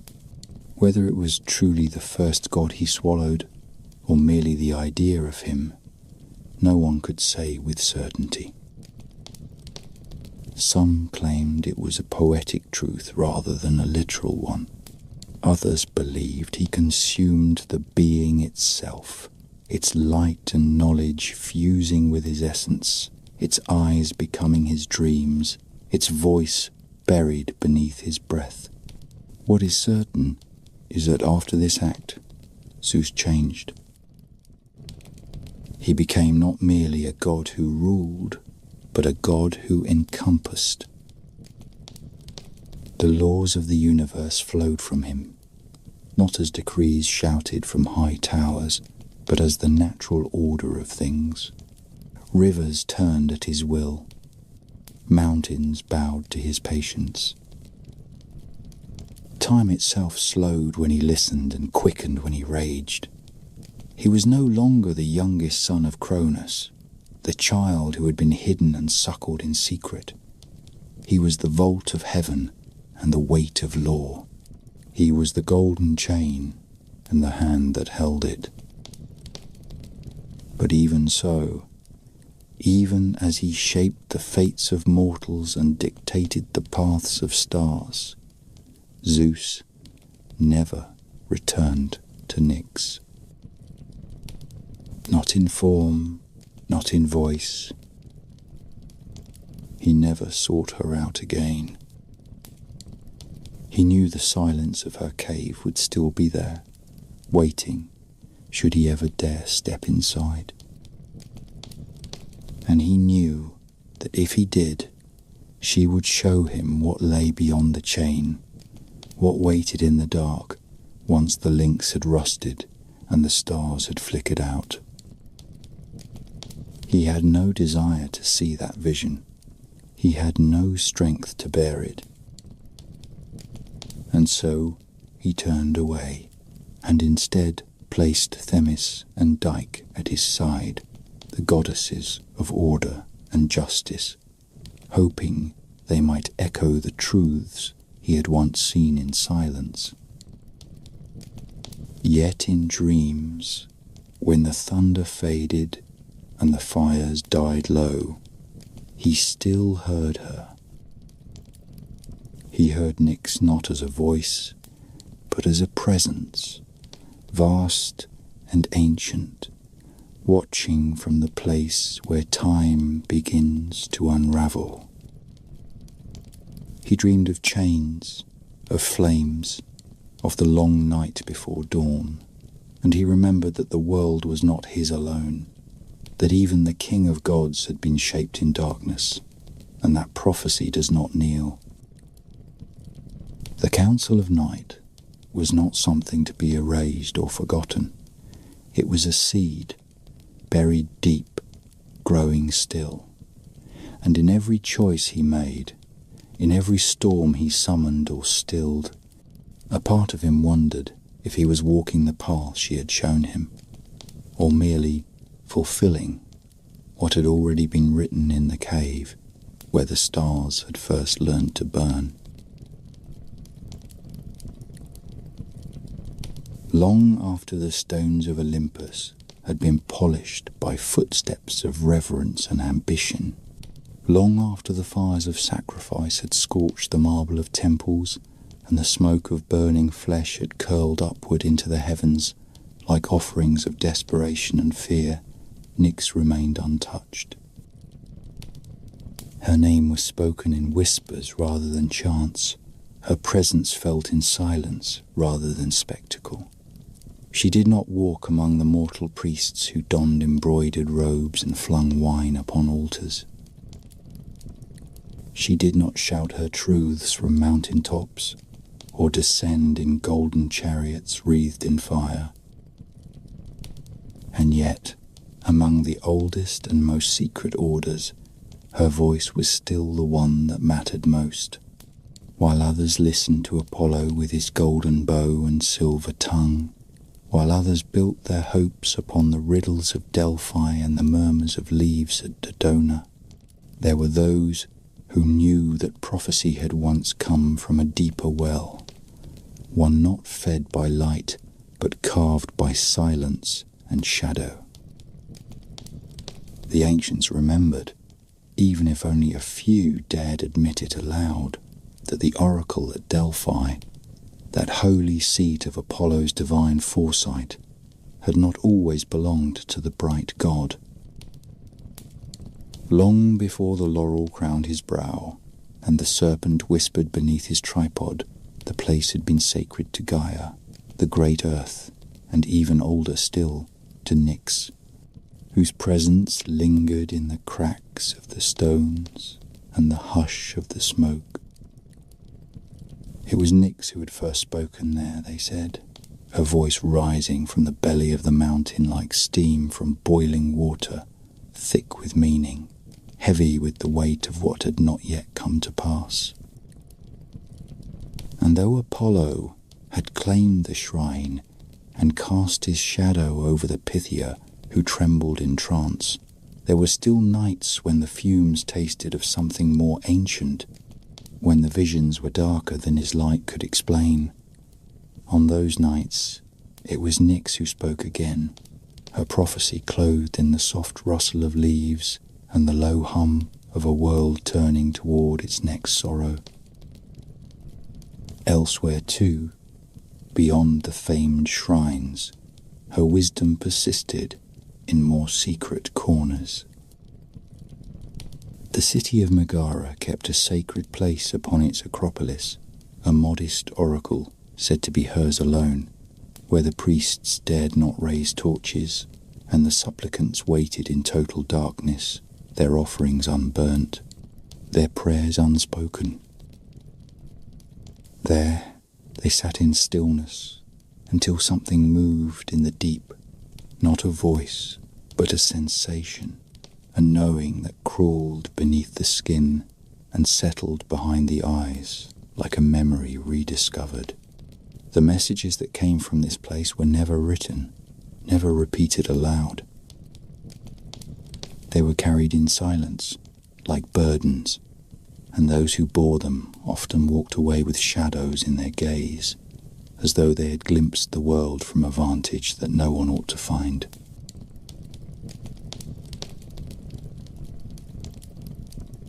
The poets of the later age tried to confine her in metaphor, calling her the veil between thought and action, the breath before speech, the pause that follows the final note of a song. Philosophers, ever eager to name what cannot be named, described her as the principle of negation, the necessary darkness through which all understanding must pass. But even in their polished syllables and careful reasoning, her truth slipped free. She was not a concept. She was not an allegory. She was there, always, watching from the places where light could not reach. When the stars faded from the sky and the wind stopped whispering in the trees, it was said she opened her eyes. When the sun fell and silence draped the earth like a shroud, that was her breath moving across the world. She needed no worship, because she had no hunger. She required no tribute, because she had never been without. The world had been born under her gaze and would end beneath her shadow, and in between she simply watched, not with cruelty, and certainly not with mercy, but with a stillness that defied judgment. And in that stillness, oracles continued to rise. Not just the priestesses or the seers or the madmen who wandered through dreams, but the quiet ones who waited at the edge of sleep, the children who spoke truths they should not have known, the dying who saw more clearly in their final hours than they had in all their lives. These were her servants, though they bore no mark and spoke no oath. Even among the gods, her presence was not forgotten. Hecate, goddess of crossroads and sorcery, kept her name close in the pages of ancient spells, invoking her before long journeys or beneath new moons. Selene, who carried the moon across the sky, whispered prayers to her mother when the night grew too long. The Moirai, who measured and cut the thread of life, were said to meet her gaze before they made their final snip, as if seeking approval for the fates they had spun. And even Hermes, fleet-footed and clever, who guided souls through twilight, tipped his staff in silent respect when he passed the places sacred to her. They did not speak of her often. There was no need. The sky spoke her name every evening. The earth felt her passing with every dusk. She remained, as she always had, the watcher behind the veil, the oracle beneath the oracles, the mother of prophecy and the silence that shaped it. Her throne was not gilded, her cave not adorned. But all things ended where she sat, and many began there too. Those who sought her did so not for comfort, but for truth, and those who found her never truly left, for once one has heard the silence of Nyx, it becomes a part of them. It waits behind every word they speak. It lingers at the edge of every decision they make. And in that way, she endures, not in temples, but in every moment, when the world stops just long enough for a whisper that does not come, a truth that arrives without voice, a prophecy shaped like stillness. That is her gift. That is her reign. That is the eternal vigil of Nyx. There would come a time far removed from the firelit councils of myth and the shadowed caverns where gods once whispered to the bones of the world, when the names of the old powers would fade from the tongues of men. Their temples would crumble into dust and be buried beneath cities that rose with brass and stone and glass. Their rites would be replaced with other prayers, spoken to other heavens, and their statues would lie broken and forgotten beneath the soil they once ruled. Yet even as the golden thrones of Olympus were left to ruin, even as Zeus's thunder was silenced by the passage of centuries and Athena's wisdom replaced with the logic of kings and machines, there would still be something in the air at night. A weight, a stillness, a presence that no blade could pierce and no law could erase. That presence would be Nyx. She would remain. It is told by some who study the fragments of the old Orphic hymns and pore over the lost scrolls of those ancient dreamers who kept the secrets of night beneath their cloaks, that Nyx, the first voice of prophecy, did not stop speaking when the gods went silent.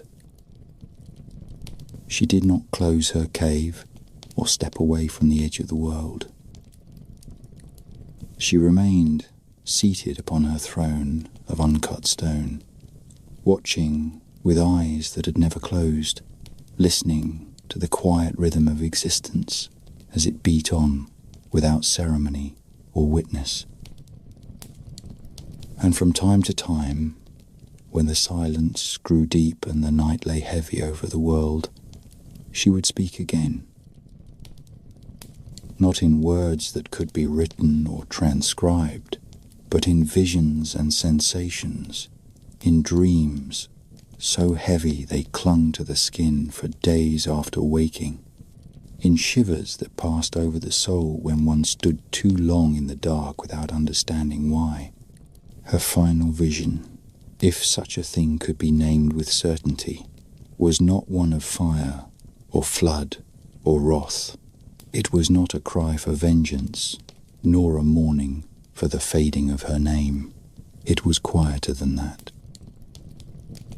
It came as a feeling, old and vast, carried on the hush of twilight and the slow turning of the stars.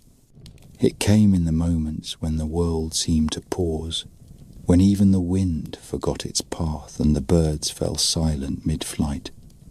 It was the knowledge that endings do not always arrive in sound and fury.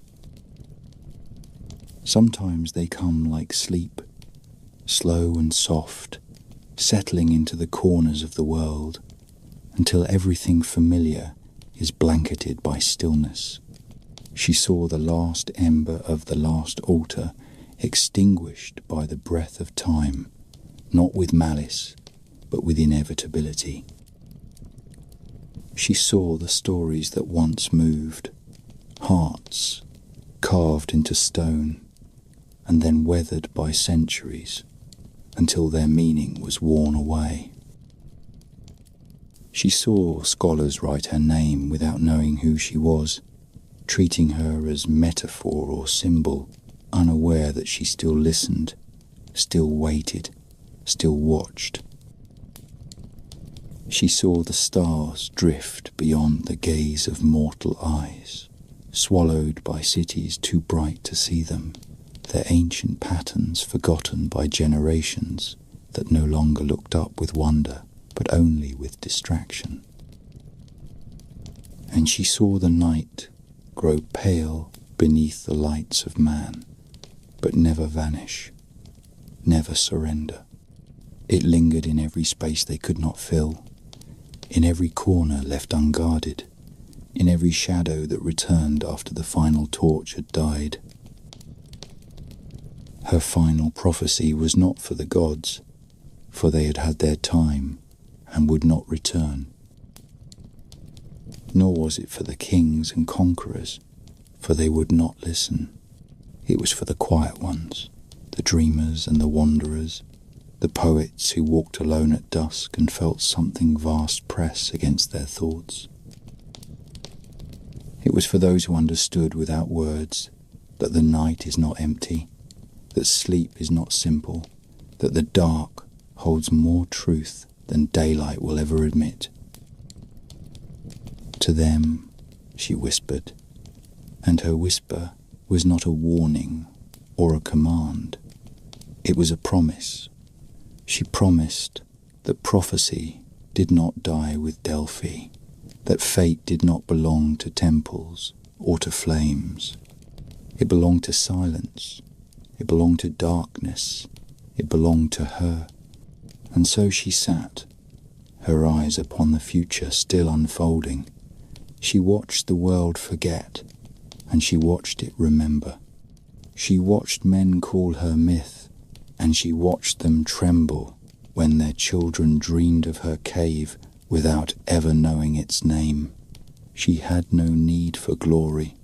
She had no fear of fading.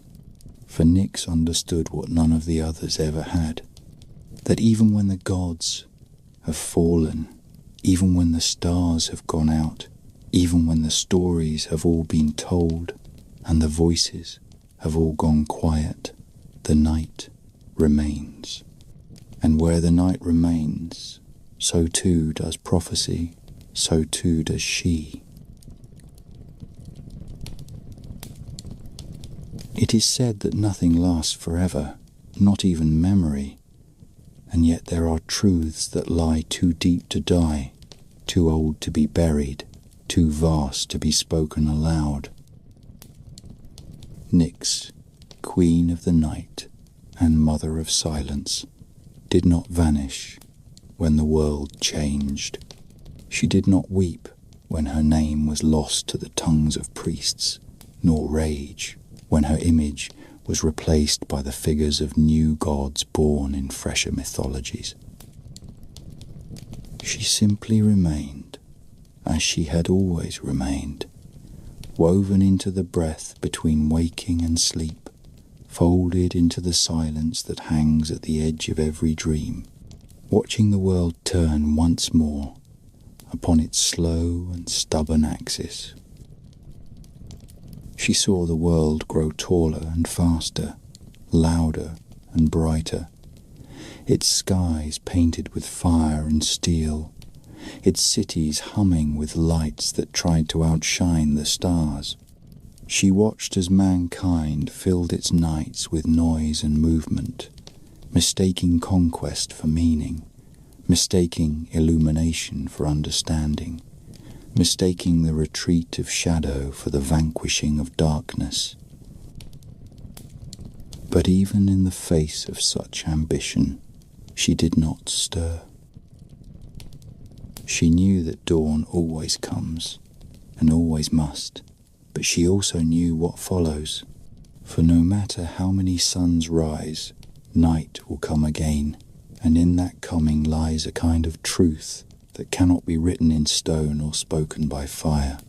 She had seen it across the ages, in the rise and fall of kingdoms, in the ebb and flow of faith, in the slow death of gods who once believed themselves immortal. She had seen temples built in awe and reduced to ash. She had watched heroes cross oceans for glory and return to die in silence. She had seen wisdom chased into exile and foolishness crowned in gold. And always, at the end of every age, when the light had burned itself out, there was still night, there was still her. In the quiet hours of the modern world, when cities sleep and the wind carries no human voice, when a single figure looks out from a window and sees the stars with aching wonder, there lies her echo. It does not speak in words, nor does it demand to be heard. It waits, it lingers, it settles into the soul like falling snow, soft but weighty, and those who feel it often cannot name what it is they sense. They may speak of nostalgia, of fear, of awe, but what they feel is older than emotion. It is the presence of something vast and watching, something that has always been present, even in forgetting. That is how she lives now, not as a goddess crowned in myth, but as a question that hums beneath the surface of knowing, as the breath drawn before an answer, as the hush before a truth. The world has changed its rituals, but it has not changed its needs. The children still dream, the dying still reach for meaning in their final moments, the lovers still find magic in the moonlight, the mad still see patterns that others miss, the poets still whisper to the dark. And in each of these, Nyx finds her place, not as ruler or prophetess or mother, but as something deeper, something older, something quieter. She is not named in their prayers, but she hears them. She is not drawn in their stories, but she is present in their silence. She watches not with judgment, but with understanding, for she has seen too much to be surprised. She knows the rhythms of creation. She knows that every flame exhausts itself, that every voice eventually fails, and that when the noise has faded and the dust has settled, there will still be night, and she will still be there. In this final vision, the last of the old ones does not depart in fire, nor fade into oblivion. She simply waits. The night falls. The stars shimmer. A new dawn begins to rise, not from Olympus, nor from the halls of men, but from the horizon where silence meets light. The world turns again, slow and steady. Another age begins, and somewhere beyond the edge of all things, Nyx opens her eyes. She does not speak, she does not stir, she simply watches. And the world, whether it knows it or not, walks the path she has already seen.